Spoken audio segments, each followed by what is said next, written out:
nama Tuhan dimanapun engkau berada. Saya percaya kasih karunia Tuhan ada di tengah rumah setiap kita pada hari ini. Dan kita siap memuji memuliakan nama Tuhan, amin. Boleh salam kiri kananmu karena keluargamu ada di sekelilingmu, amin. Mari kita sama-sama berdoa. Terima kasih Tuhan karena engkau tetap perkasa, engkau tetap luar biasa. Dan engkau tetap sama dulu sampai sekarang Tuhan. Sebab itu kami mau meninggikan namamu yang luar biasa itu Tuhan. Segala pujian, segala hormat hanya bagi nama Yesus Kristus Tuhan kami. Haleluya. Tak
tetap percaya di dalam Engkau ada pertolongan yang besar. Di dalam hadirat Tuhan kami menemukan jawaban. Di dalam kasih karunia-Mu Tuhan, kami cakap menanggung segala perkara. Sebab itu Tuhan, kami mau tetap menyembah Engkau.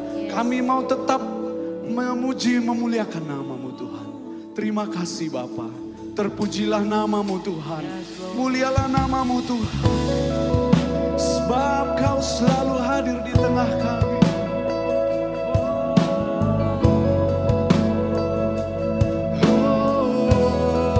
Terima kasih ya Tuhan. Haleluya. Terima kasih.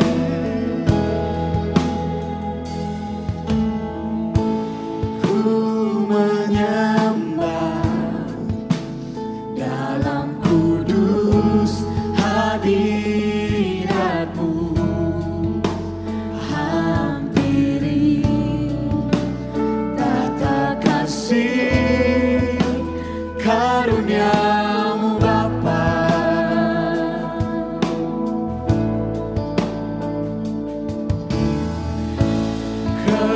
Kekuatanku hanya dalam hadirat Yesusku.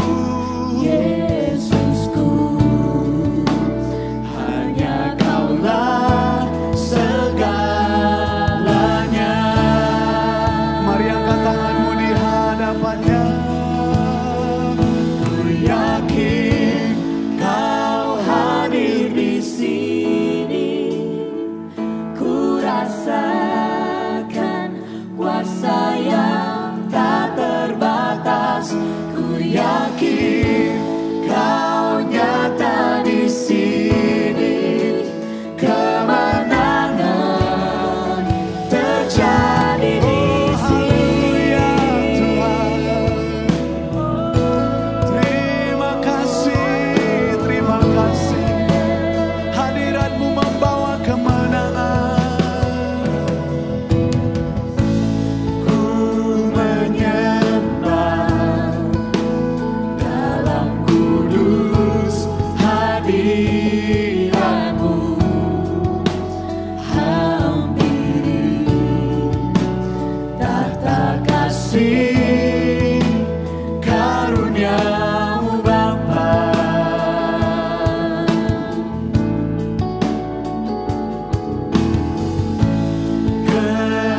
Kekuatanku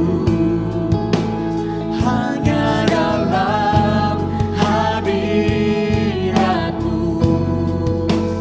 Yesusku, hanya Kaulah segala. Sebab kami yakin Kau hadir di setiap rumah kami. Kau hadir di setiap hati kami. Kau hadir di sini. Ku rasakan kuasa yang tak terbatas. Ku yakin Kau nyata di sini. Kemenangan terjadi di sini. Senang hatiku memuji-Mu, sungguh besar, sungguh besar Kau Yesus. Senang jiwaku Tuhan, senang jiwaku menyembah-Mu. Kau besar, Yesus Tuhan. Kau besar, Kau besar, Kau besar.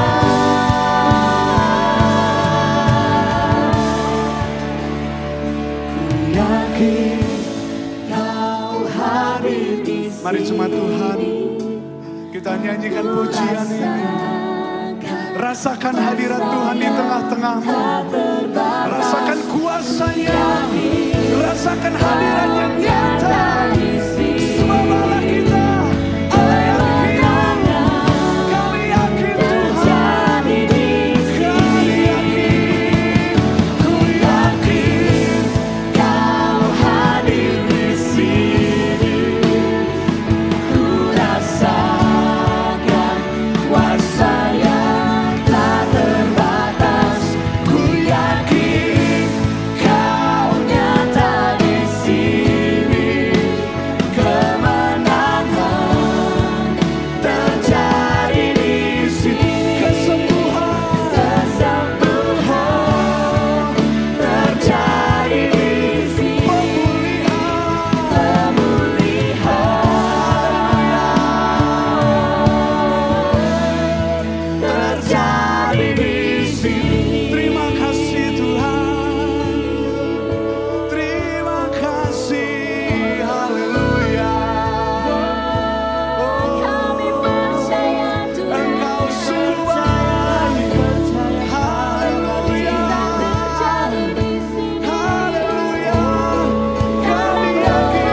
menjadi raja.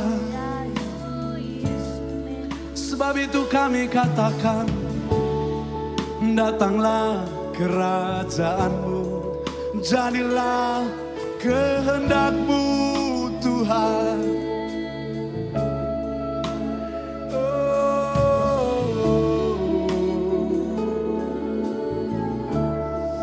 Haleluya, haleluya.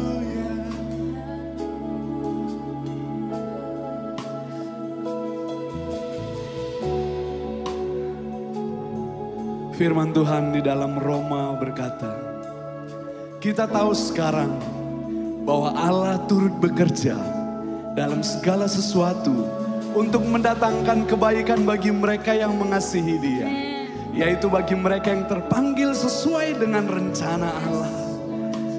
Tetapi dalam semuanya itu, kita lebih daripada orang-orang yang menang oleh Dia yang telah mengasihi kita. Sebab aku yakin bahwa baik maut maupun hidup, baik malaikat-malaikat maupun pemerintah-pemerintah, baik yang ada sekarang maupun yang akan datang, atau kuasa-kuasa, baik yang di atas maupun yang di bawah, ataupun sesuatu makhluk lain, tidak akan dapat memisahkan kita dari kasih Allah yang ada dalam Kristus Yesus Tuhan kita. Haleluya, haleluya. Jemaat Tuhan, hari-hari ini apa yang sedang engkau hadapi, apa yang sedang engkau gumulkan, apa yang sedang engkau takutkan, firman Tuhan tetaplah ada di dalam Yesus, tetaplah ada di dalam kuasa Tuhan kita. Sebab Yesus telah bangkit bagi saudara dan saya, supaya kita hidup bersama-sama dengan Dia, supaya kita hidup di dalam kekekalan, supaya kita hidup dalam kelimpahan, supaya kita hidup dalam segala kebaikan dan kemurahan-Nya. Tetaplah hidup di dalam Tuhan, tetaplah hidup di dalam Tuhan. Jemaat Tuhan, bolehkah dalam beberapa detik ini engkau berkata kepada Tuhan, aku mengasihi-Mu Tuhan, aku mencintai-Mu Tuhan, lebih dari segalanya Tuhan. Terima kasih Tuhan. Mari angkat tanganmu di hadapannya, sebab Dia hadir di tengah-tengah kita. Oh, yakin Kau hadir di sini, ku rasakan kuasa yang tak terbatas.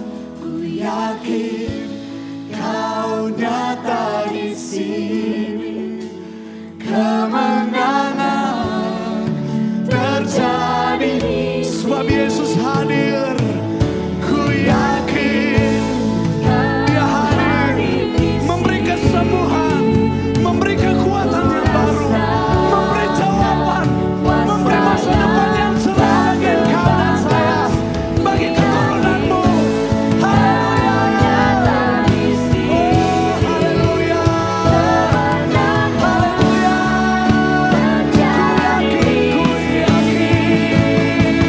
Ku yakin Kau hadir di sini, ku rasakan kuasa yang tak terbatas.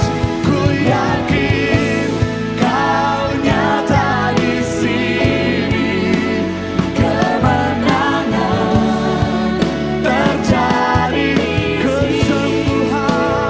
Kesembuhan, yes Tuhan, terjadi di sini.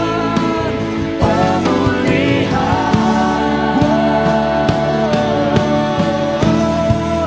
terjadi di sini. Dalam nama Tuhan Yesus Kristus, segala sesuatu terjadi demi hormat kemuliaan bagi nama Yesus Tuhan kami. Haleluya, haleluya. Mari seluruh jemaat Tuhan katakan amin.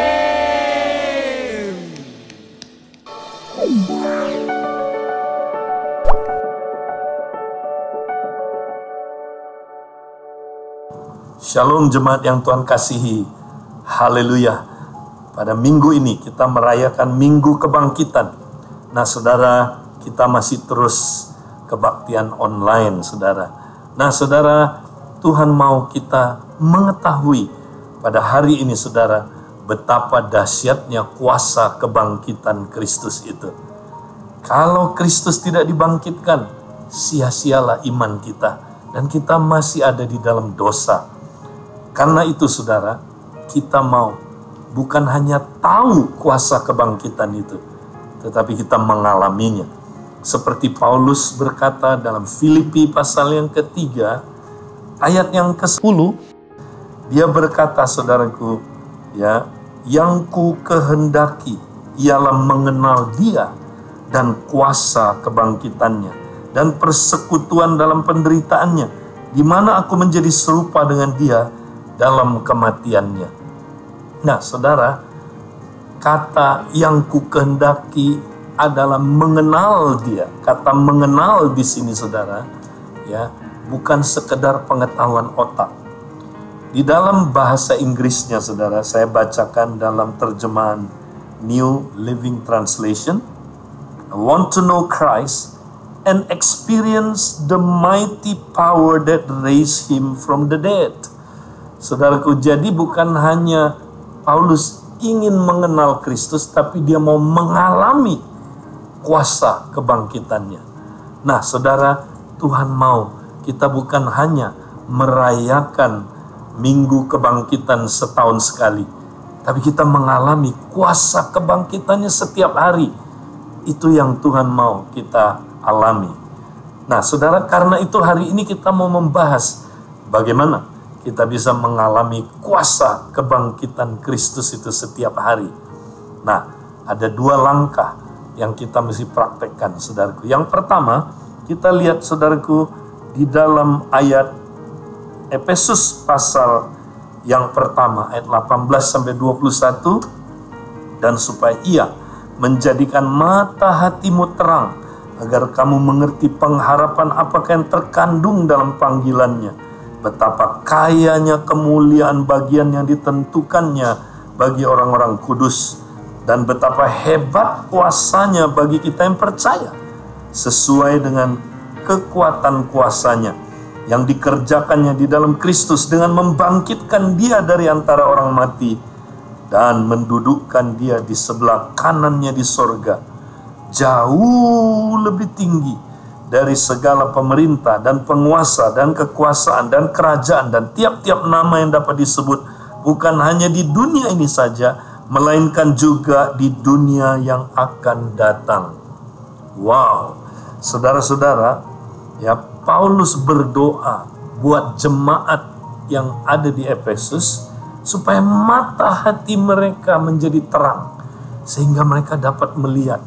Melihat apa, saudara? Melihat dahsyatnya kuasa kebangkitan itu. Ya, karena katanya kuasa kebangkitan itu yang membangkitkan Kristus, ya, bukan hanya membangkitkan Dia dari kematian, tapi mendudukkan Dia di sebelah kanan Allah Bapa, jauh lebih tinggi dari semua otoritas. Nah, saudara-saudara, jadi kebangkitan Kristus itu, saudara, memberikan, saudaraku, kepada Kristus posisi yang superior, posisi yang jauh lebih tinggi dari apa, saudara? Dari pemerintah, segala pemerintah, penguasa, kekuasaan, dan kerajaan, dan tiap-tiap nama yang dapat disebut. Bukan hanya di dunia ini saja, melainkan juga di dunia yang akan datang. Wow, bayangkan, saudaraku, Kristus ada di posisi itu, posisi yang superior. Nah, bagaimana dengan kita, saudara? Apa hubungannya dengan kita? Di dalam Efesus 2 ayat 6, di situ dikatakan, saudara, ya, dan di dalam Kristus Yesus Ia telah membangkitkan kita juga dan memberikan tempat bersama-sama dengan Dia di sorga. Wow, saudara, karena kebangkitan Kristus, kita juga, ada kata juga, kita juga diberi tempat yang sama dengan Kristus. Dan ini adalah, saudaraku, tempat yang superior, di mana, saudaraku, segala sesuatu tunduk ya di dalam saudaraku Kristus karena ada di dalam posisi ini. Itu sebabnya saudara, kalau kita mengerti ini, kalau kita melihat ini, maka saudara, kita dapat menundukkan segala sesuatu yang ada di dunia ini, saudaraku, seperti yang Kristus tundukkan. Saudaraku, maka segala pemerintahan ada di bawah kaki Yesus. Ya, segala saudaraku penguasa, segala kuasa, segala kerajaan, dan setiap nama yang dapat disebut. Ya, coba saudaraku, coronavirus adalah sebuah nama. Ya, sebut penyakit apa aja saudaraku, itu sebuah nama. Ya, diabetes mellitus nama, kanker itu sebuah nama, saudara. Ya, semua nama tunduk di bawah nama Yesus. Kenapa saudaraku? Karena kuasa kebangkitan Kristus. Kalau kita mengerti ini saudara, ya, kita akan dapat memerintah dunia ini. Kita tidak diperintah, tapi kita memerintah. Saudara, ketika kita mengerti ini, ya, kita tidak diperintah oleh persoalan kita, ya, tapi kita memerintah persoalan kita. Kita tidak dikuasai, saudaraku, oleh kebiasaan-kebiasaan buruk. Kita menguasai kebiasaan-kebiasaan buruk kita. Ya, kita tidak dikuasai oleh dosa lagi. Kita menguasai dosa. Saudaraku, kenapa? Karena kita sudah duduk di posisi superior itu. Karena itu, saudara, kita perlu, ya, bukan hanya melihat dan percaya kita ada di posisi ini.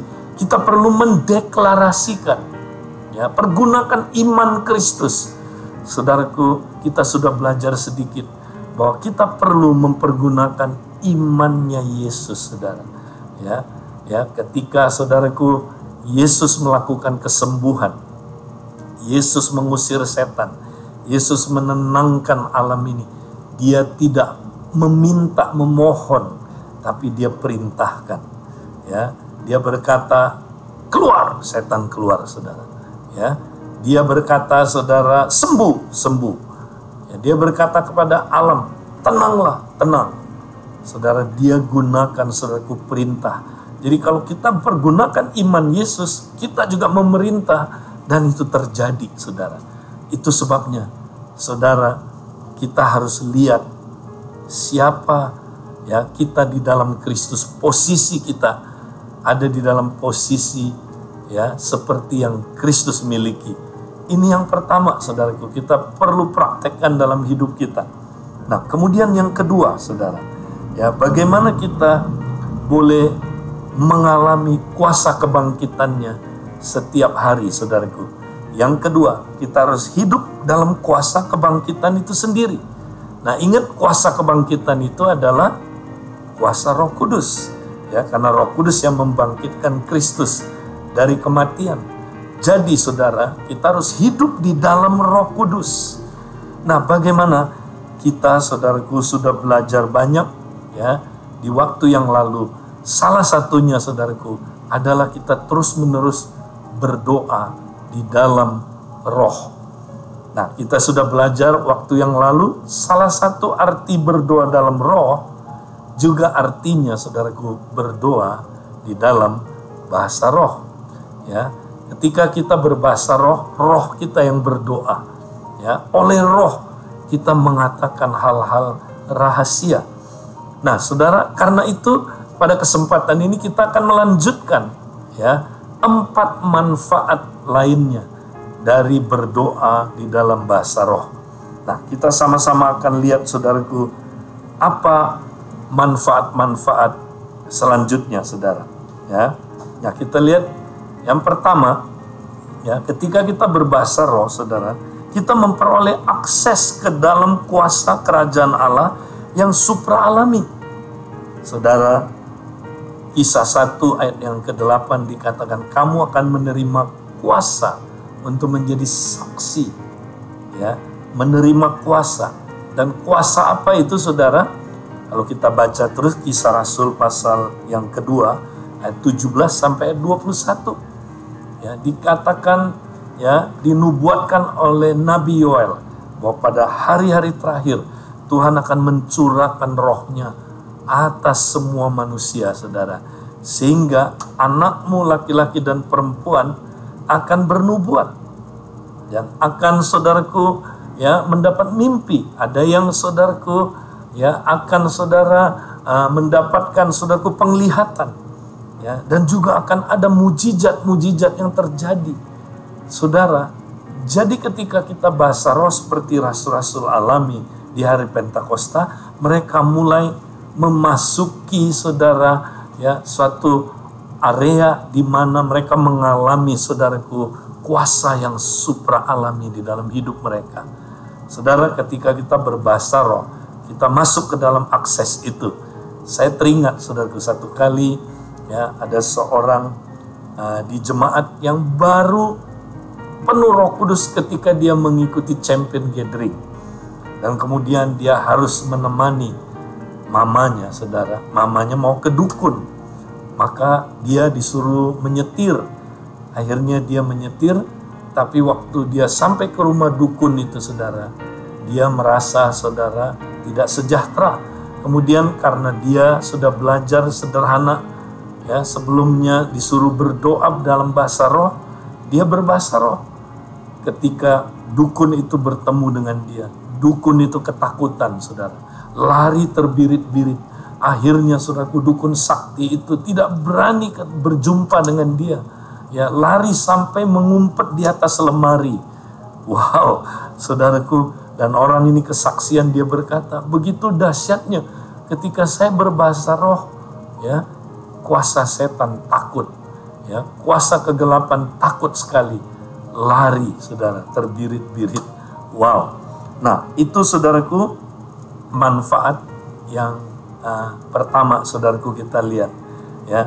Manfaat yang kedua, saudara, ketika kita berbahasa roh, ya, kita memperoleh akses untuk bekerjanya karunia-karunia Roh Kudus yang lain, ya.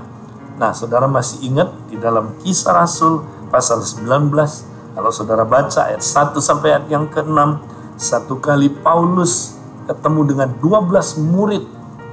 12 murid ini yang ada di Efesus, saudara, mereka belum lengkap mendengarkan tentang Injil itu. Dan mereka baru menerima baptisan Yohanes. Nah, Paulus akhirnya berkata, kamu harus percaya kepada dia yang datang kemudian, yaitu Yesus. Lalu diberitakanlah Injil kepada mereka. Dan waktu mereka mendengar itu, saudara, mereka bukan hanya, saudaraku, ya, diselamatkan oleh Tuhan, ya, mereka minta diri mereka dibaptis, saudaraku, ya. Ketika mereka dibaptis, saudara, maka dikatakan demikian, ya, waktu itu Paulus menumpangkan tangan ke atas mereka, dan mereka langsung semuanya berkata-kata di dalam bahasa roh dan bernubuat.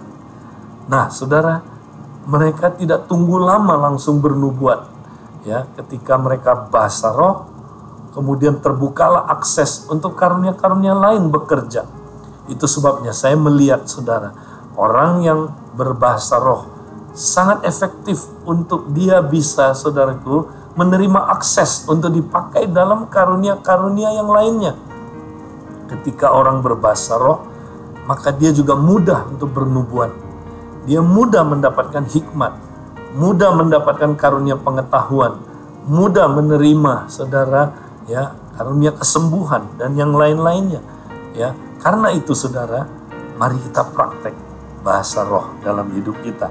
Nah, kemudian, saudara, yang berikutnya, yang ketiga, ya, ketika kita berdoa di dalam bahasa roh, kita berdoa untuk suatu situasi yang genting, yang tidak diketahui oleh manusia. Ya, 1 Korintus 14 ayat yang ketiga dikatakan kita mengucapkan hal-hal rahasia. Nah, saudara, seringkali, ya, kita tidak tahu bagaimana harus berdoa buat orang-orang kudus, tetapi Roh Kudus memimpin kita supaya kita bisa berdoa. Dan seringkali, saudara, Roh Kudus menyuruh kita, ya, mungkin ketika kita tidur dibangunkan untuk mendoakan seseorang. Nah, kita nggak tahu apa yang perlu didoakan. Kita berbahasa roh, Waktu kita berbahasa roh, saudara, Roh Kudus ambil alih dan dia berdoa untuk hal-hal yang tidak dimengerti oleh kita. Kita nggak mengerti situasi orang itu, tapi Roh Kudus mengerti. Dan akhirnya waktu kita telepon orang itu, dia sangat kaget, saudara. Ya, kenapa kamu bisa tahu? Saya sedang mengalami satu problem.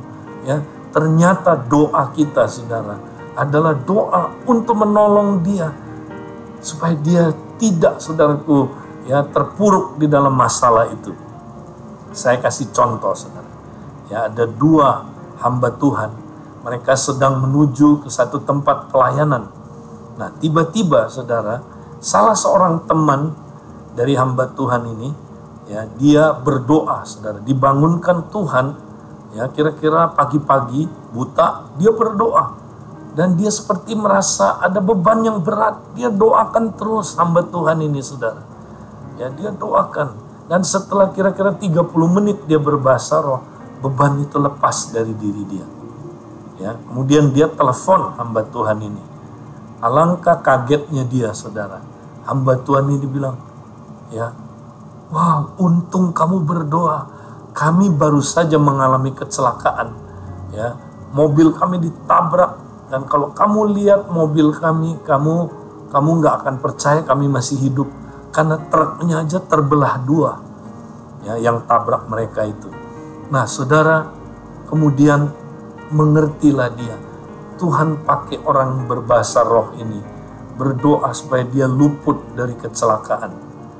Dan ternyata, saudaraku, temannya juga diteleponin oleh keluarganya. Dia berkata, apa yang terjadi pada engkau? Kami, ya, pada jam yang sama berdoa buat kamu dalam bahasa roh. Wow, jadi mereka berdua, saudara, selamat dari kecelakaan itu. Karena ada orang-orang kudus yang berdoa dalam bahasa roh. Sehingga mereka luput dari peristiwa yang sangat mengerikan itu, saudara. Itulah manfaat bahasa roh. Saudaraku, manfaat lain dari bahasa roh adalah, ya, yang terakhir adalah supaya kita mengalami zaman kasih agape. Roma pasal yang kelima, ayat yang kelima, saudara, dikatakan, saudara, ya, dan pengharapan tidak mengecewakan karena kasih Allah telah dicurahkan di dalam hati kita oleh Roh Kudus yang telah dikaruniakan kepada kita. Saudara, ketika kita berbahasa roh, ya, tahukah saudara, kita connect dengan roh Allah yang ada di dalam diri kita. Dan ayat ini berkata, roh Allah lah, ya, yang mencurahkan kasih Allah itu, ya, ke dalam hati kita. Ya, sebenarnya mencurahkan di sini mencurahkan habis-habisan, ya, mencurahkan semuanya. Karena, saudaraku, kasih Allah itu, saudara, diberikan kepada kita ketika kita lahir baru. Kasih Allah itu adalah Allah sendiri. Allah adalah kasih. Ya, jadi, saudara, kasih itu sudah ada di dalam diri kita. Tetapi seringkali kita nggak merasakannya. Kita, saudara, ya, tidak mengalami kasih itu. Kita tidak, saudara, ya, mengalami jamahan dari kasih itu. Pada waktu kita berbahasa roh, saudara, kita merasakan jamahan kasih itu. Ada banyak kesaksian, saudara, ketika orang mengalami aniaya. Ya, ketika dia dianiaya, dia berbahasa roh. Ternyata, saudara, dia bisa mengasihi musuhnya. Dia tidak kepahitan dengan musuhnya. Bahkan dia bisa berdoa, Bapak, aku berdoa, ampunilah orang ini, karena dia tidak tahu apa yang dia lakukan. Saudaraku, ada banyak kesaksian orang-orang yang mau dibunuh, ya, mau dipancung kepalanya, saudara, ya, mengalami berbagai macam penderitaan yang tidak, saudaraku, bisa dibayangkan oleh manusia. Tetapi ketika dia berbahasa roh, saudaraku, Tuhan menguatkan dia, dan dia bisa menyalurkan kasih agape itu, saudara, kepada orang lain. Ini luar biasa. Saudaraku, dia seperti Kristus ketika dia tergantung di kayu salib. Dia berkata, "Bapa, ampunilah mereka, karena mereka tidak tahu apa yang mereka lakukan." Saudara, saya dorong saudara pada minggu kebangkitan ini, mari kita praktek saudaraku, terus berbahasa roh. Ya, sudah 8 manfaat kita saudaraku pelajari dari minggu kemarin sampai minggu ini. Mari ambil keputusan setiap hari kita mau praktek berdoa dalam roh saudara. Dan kita akan mengalami manfaat-manfaat yang luar biasa. Ya, ketika saudaraku kita berkoneksi dengan saudaraku Roh Kudus. Saya berdoa saudaraku, supaya lewat situasi masa yang sukar ini saudara. Ya, ketika kita banyak berdoa, Roh Kudus akan membuka kairos-kairos, pintu-pintu untuk kita saudaraku bisa jadi saksi, menjadi solusi bagi orang-orang yang membutuhkan. Kita berdoa supaya kuasa kerajaan Allah itu saudara dinyatakan lewat diri kita. Kuasa kebangkitan Kristus dinyatakan lewat diri kita. Sehingga banyak jiwa yang dimenangkan, banyak jiwa yang dilepaskan, banyak jiwa yang disembuhkan, mengalami mujizat. Dan kita bisa memuridkan mereka. Dan kita akan menyelesaikan amanat agung di masa hidup kita. Tuhan memberkati saudara.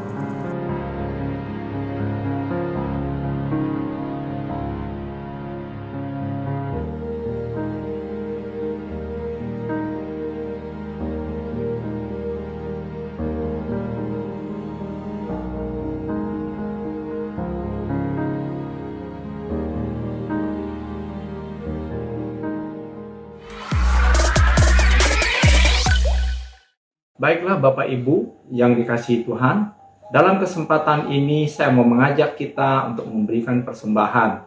Hari ini ada 2 nomor rekening persembahan yang akan ditayangkan di layar Bapak Ibu. Saudaraku yang dikasihi Tuhan, walaupun kita ibadah di rumah, tapi kita tetap akan memberikan persembahan. Persembahan yang pertama adalah untuk mengembalikan perpuluhan, persembahan untuk diakonia, untuk penatua, untuk para pemimpin atas nama Gereja Yesus Kristus Tuhan. Yang kedua adalah bantuan kepada jemaat dan pelayanan kasih melalui pelayanan GI 1000 atas nama Rian Widianto Orsanusi. Nah, saudara yang dikasihi Tuhan, mungkin ada di antara Bapak Ibu ingin bertanya, mengapa kita ibadah di rumah tapi tetap kita mau memberikan persembahan? Di dalam Kisah Para Rasul ayat 42, ini adalah gaya hidup jemaat mula-mula. Mereka bertekun dalam pengajaran rasul-rasul dan dalam persekutuan. Dan mereka selalu berkumpul untuk memecahkan roti dan berdoa.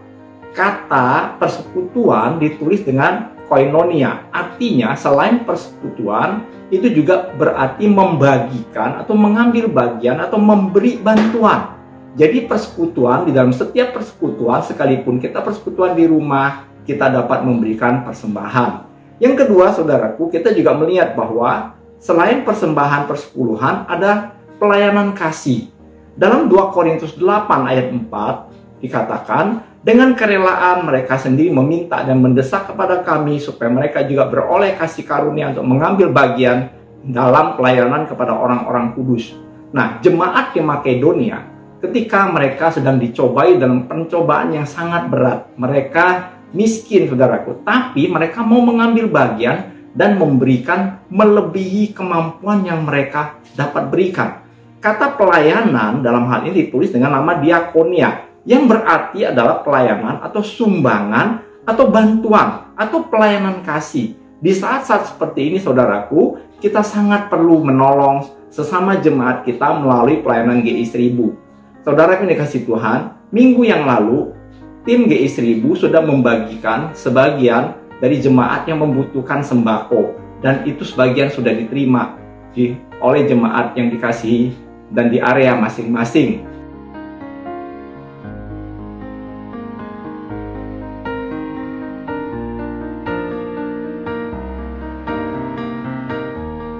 Mari saudara, silakan kita boleh kumpulkan persembahan kita dan kita boleh store sesuai dengan mana yang mau kita berikan. Tuhan Yesus memberkati. Untuk layanan informasi yang berhubungan dengan kegiatan Abolok Palem, Anda dapat menghubungi GA atau GS di area masing-masing, atau menghubungi UTIK di 0817 880 950 dan William di 0812 8093 7370. Baik Bapak Ibu Saudara, kita mau akhiri ibadah kita hari ini. Mari kedangkan dua belah tangan kita mau terima berkat Tuhan. Kasih karunia Tuhan cukup atas hidupmu, kasih karunia yang akan terus membawa, memimpin langkah-langkah hidupmu. Terus pegang firman Tuhan, simpan itu dalam hatimu, dan engkau akan berhasil. Segala usahamu, segala apa yang engkau kerjakan, Tuhan yang akan membuat berhasil. Terimalah berkat ini di dalam nama Allah Bapa, cinta kasih dari Tuhan Yesus Kristus, pertolongan dari Allah Roh Kudus yang akan membuat hidupmu kuat, menang dalam menghadapi masa-masa sesulit apapun. Dalam nama Yesus, amin.